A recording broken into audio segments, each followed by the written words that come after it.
Okay, guys, this is Mr. Demagal. I'm making this recording for Wednesday, October 4th. I'm not going to have a live class today, so this is going to be a supplement to your lesson to the one you're reading. Yesterday in Modern World Studies, we discussed in class, and if you weren't there in the recording or in the readings, China and China's response to imperialism, at least initially, when they had a series of wars called the Opium Wars against the British, which they lost. China decided not to modernize when encountered with modern Western nations. We're going to talk about Japan today. And today, you can see you have one checkpoint due that is in the morning. That is unlimited amount of times that you could take it. So you should get full credit on this checkpoint. You shouldn't see anybody missing points. If you take it and miss a point, take it again. So the rise of Japan, it's got a deep history. One of the parts of the history is that Japan is a very traditional nation, similar to China, and for centuries they were run by not the emperor. The emperor existed, but he wasn't the person who sort of um, controlled the country. So where is Japan in the world? It is, hopefully you guys know, D in that area.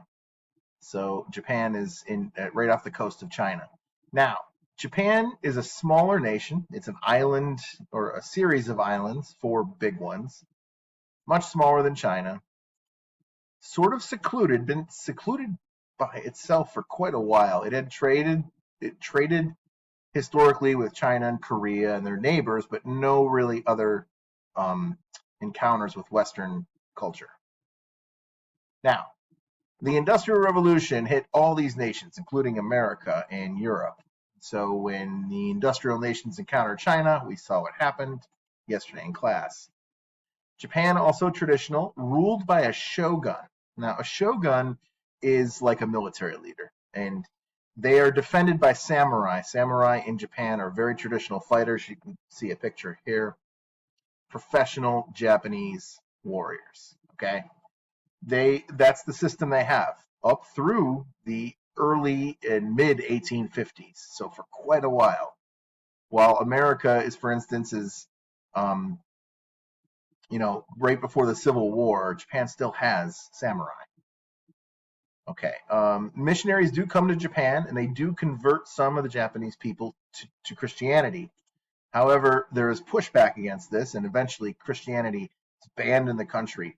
All the ports are closed from Japan, and Nagasaki was one port that was left open, but just to a few non-threatening European countries, the Netherlands and Portugal. Britain is not on the list, nor is America.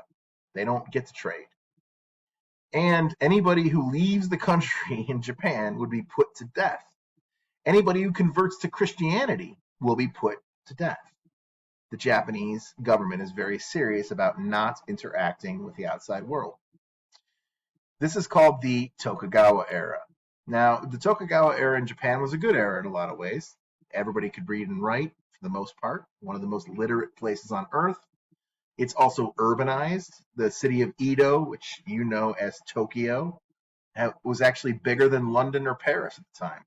So, pretty big, somewhat modern nation, at least in their terms of modern, not technology wise. We'll get there.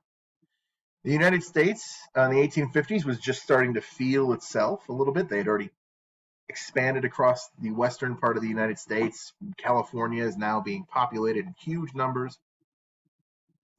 And you can see here that American ships are in the 1850s are sent into the Pacific Ocean, and they see Japan as a nice place that maybe they could restock supplies, refuel.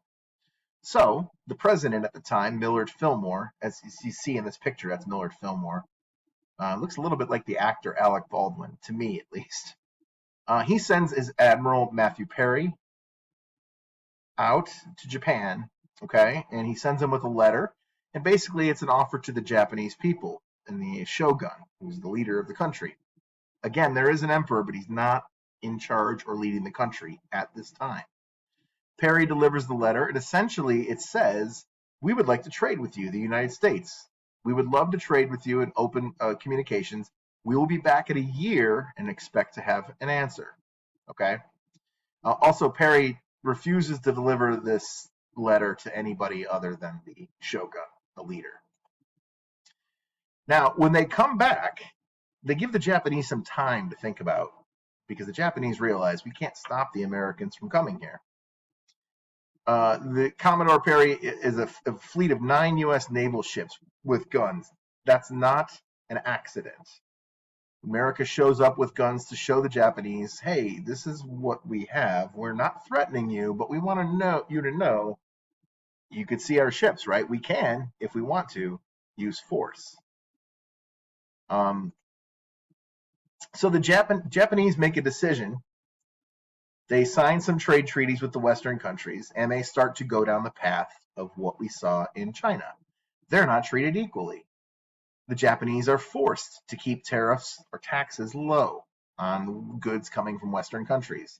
The Japanese cannot enforce some of their local laws against foreigners in their country, so they don't have to follow Japanese laws. And the shogun, who's the leader of Japan, realizes, like, ooh, we need to learn more about who we're dealing with. Okay, so he does send delegates into the United States in 1860 and one to Europe. And this person that comes in is Fukuzawa Yukichi, son of a samurai, probably what you'd consider like a wealthier born person. He learned both Dutch and English. Hard to learn 2 different languages, so much less just one extra new language. And he goes to San Francisco, and it sort of changes his life. And he returns with new ideas after he visits the United States and writes in a book called Conditions of the West. And he tells, in his book, he comes up with the idea that, look, the Japanese need to sort of modernize quickly. Now, in Japan, there are people who do want to modernize, and there are people who don't want to modernize. And those 2 groups have a war. The shogun loses the war to the emperor. The emperor is very young. The new emperor, 15 years old, wants to modernize. The shogun does not. This war comes to head. Emperor Mutsuhito comes into Tokyo, and a new era in Japan begins. It's called the Meiji era. Now, Mutsuhito, they don't call him the Meiji Emperor, and I don't believe the Japanese actually name this period until after the emperor passes away. I might be wrong about that, but anyways, Mutsuhito rules until 1912. It's called the Meiji era or the Meiji Restoration. Meiji is enlightened rule, is what it means. You can see a picture of him. Not a surprise that he's dressed in military gear that looks almost European. This Meiji Restoration is really a fantastic thing to read about in history, because Japan essentially changes so much, so fast about their culture. They incorporate British Navy ideas, Prussian or German army ideas, American school system ideas, government from England and America, all these countries that influence Japan to change the way they run their country. And they do change it, not quite overnight, but pretty close to it. So Japan becomes super modern very fast. And in fact, it's sort of surprising to the rest of the world how quickly Japan becomes modern, because in 1905, they're going to have a war with Russia. Now, Russia is a traditional European power. They've been a power for quite some time, helped to defeat people like Napoleon, right? So Russia is a respected power, although they're a little weak, and we're going to find that out. They go to war with Japan, the whole world thinks, well, Japan's going to lose this war. Not so fast. Japanese easily defeat, and actually kind of embarrass the Russians, at least in a naval fight that they have. And so, moving past this, I'm sorry, there's a few wars between the shogun and the emperor, but it does eventually sort of sort itself out. And again, the new emperor's army is going to be modern. It's going to look like a modern Western sort of army in the way they're dressed and what weapons they're using and in their tactics. So they and by the way, the Japanese abandoned the feudal past. I mean, the samurai are no more. It's sort of sad for that period to so abruptly end, but that's exactly what happens. And you can see here, and this slide has got a lot of great information. This is where you see the Japanese emperor, as I said before, he picks and chooses.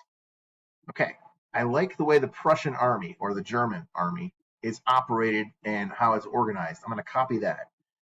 Let's see. I need a good navy. I'm going to copy the British Navy. He copies these other countries that have successfully, modernized before him, and they actually become kind of bullies in the area and in their own backyard. They are imperialists. Japan is gaining colonies starting in the early or late 1800s and early 20th century. They're gaining and gaining colonies, and of course they're an ally of the United States and the Allies in World War One, and a valuable one too. The Japanese did really well in World War One, and then in World War Two they were an enemy of the Allies, siding with Nazi Germany. But to check for understanding real quick, you can see Tokugawa shogunate kept Japan isolated from 1603 until 1853, and he did that to keep foreigners from tampering in Japanese affairs. Okay, and I think I have, yep. Okay, who traveled to the United States and Europe and returned to Japan with new ideas? It is not the Emperor Mutsuhito, it is Fukuzawa Yukichi. Okay, the checkpoint is 2 total questions, 2 points each, 4 total points. If you have questions, you can email me. I will be back tomorrow and fully operational, ready to go. So good luck today on the checkpoint. Good luck with everything, and I will see you on Thursday.